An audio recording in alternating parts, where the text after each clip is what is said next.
প্রিয় দর্শক, আজকের আলোচনার বিষয় হলো ফ্রি ভিসা কি এবং ফ্রি ভিসায় সৌদি আরব আসা উচিত কিনা। বিগত কয়েক বছরে ফ্রি ভিসা শব্দটি বাংলাদেশে বেশ পরিচিত হয়ে উঠেছে। অনেকেই এই ভিসার মাধ্যমে সৌদি আরবে আসার স্বপ্ন দেখেন, কিন্তু বাস্তবে এই ফ্রি ভিসা কি, এটি কি সত্যি নিরাপদ? আজ আমরা এই বিষয়গুলো নিয়েই বিস্তারিত আলোচনা করব।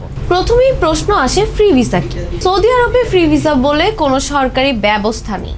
এটি মূলত একটি প্রচলিত শব্দ যা ব্যবহৃত হয় এমন একটি ভিসার ক্ষেত্রে যেখানে কর্মী নির্দিষ্ট কোনো নিয়োগকর্তার অধীনে না থেকে নিজেই কাজ খুঁজে নিতে পারে। এই প্রক্রিয়ায় সৌদি নাগরিকরা তাদের পরিবারের জন্য বরাদ্দকৃত ভিসা বিক্রি করে দেন, যা পরে বাংলাদেশি রিক্রুটিং এজেন্সিগুলো উচ্চ মূল্যে শ্রমিকদের কাছে বিক্রি করে।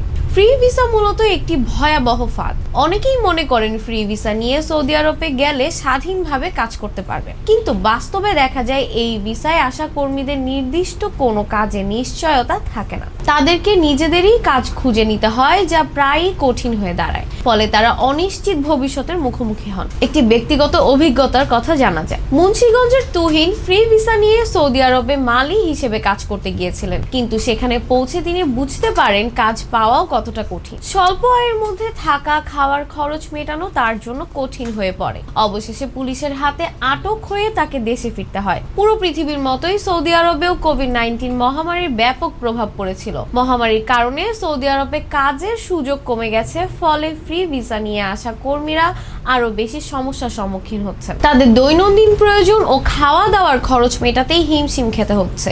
Refugee and migratory movements research ইউনিটের প্রতিষ্ঠাতা চেয়ারম্যান ডক্টর তাসনিম সিদ্দিকী মনে করেন যে কোনো মূল্যে ফ্রি ভিসা বন্ধ করতে হবে। তিনি বলেন, সৌদি সরকারও এ সমস্যার সমাধানের জন্য সহযোগিতা করছে না। তারা পরিবারগুলোকে 8 জন গৃহকর্মী নিয়োগ দেওয়ার অনুমতি দিচ্ছে, তাদের অত বেশি মানুষ লাগুক কিংবা না লাগুক। ফ্রি ভিসা বন্ধের জন্য সৌদি সরকারকে আমাদের চাপ দিতে হবে। কম বেতনে শ্রমিক পাওয়ার জন্য তারা এটাকে ব্যবহার করছে।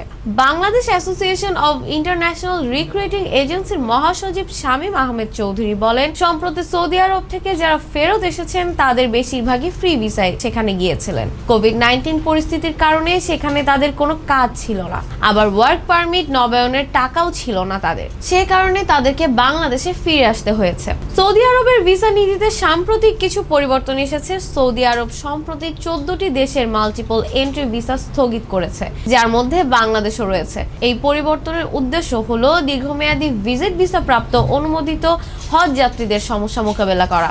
নতুন নিয়ম অনুসারে এই 14টি দেশের পর্যটকরা এখন 30 দিনে একবার প্রবেশ ভিসার জন্য আবেদন করতে পারবেন, যার সর্বোচ্চ মেয়াদ 30 দিন। তবে কূটনৈতিক, শ্রমিক, হজ এবং ওমরা ভিসায় এর প্রভাব পড়বে না। সৌদি আরবে কাজের উদ্দেশ্যে আসতে চাইলে অবশ্যই নির্দিষ্ট নিয়োগকর্তার অধীনে বৈধ ভিসা নিয়ে আসা উচিত। ফ্রি ভিসার প্রলোভনে পড়ে নিজের ভবিষ্যৎ ঝুঁকিতে ফেলবেন না। সচেতন থাকুন, সঠিক তথ্য সংগ্রহ করুন এবং বৈধ পথে বিদেশ গমনের সিদ্ধান্ত নিন। আশা করি আজকের আলোচনা আপনাদের জন্য উপকারী হয়েছে।